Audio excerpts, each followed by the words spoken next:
These storms have made it really tough for airline passengers, right? More than 75,000 flights have been canceled since December 1st, including 14,000 this week alone. So that means 1 in every 20 flights scheduled since December 1st not taken off.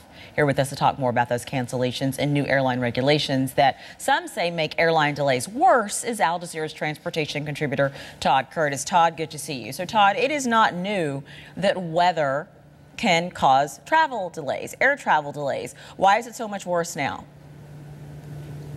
Well, it's worse for a bunch of reasons, because versus a few years ago, or perhaps back as far as 1987 when they first started taking records, the airline industry itself has radically changed.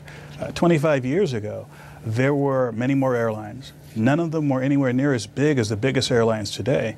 And frankly, if you have a large system and you have weather problems in one part of the system, it's going to cascade throughout that system. So you may see delays and cancellations in cities that are perfectly clear.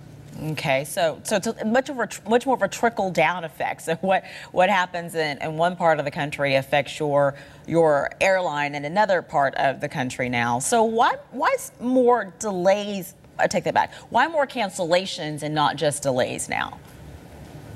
Well, there are a couple of things that happened recently. One, there was a change in pilot rules where pilots have to have more rest between flights, which means that the airlines have to adjust their schedule accordingly. And although the rules can change very quickly, it takes a while for the actual pilot population to get used to those new rules. Airlines may be hiring more pilots, but may be a while before they come on stream and are with the aircraft. Also, there are some rule changes when it comes to fines. An airline has an airplane on the tarmac for 3 hours or more, there could be a huge fine of up to over $27,000 per passenger.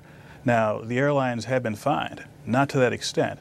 But this is another factor which causes airlines to think, well, what's cheaper, delaying the flight or canceling it outright and rescheduling the passengers? So a lot of these rules, though, were put into place to make flying a better / less frustrating experience for passengers. But in the long run, it could still, in some cases, still make it equally frustrating for passengers, right? Well, absolutely. And in the short term, we see a situation like we have now.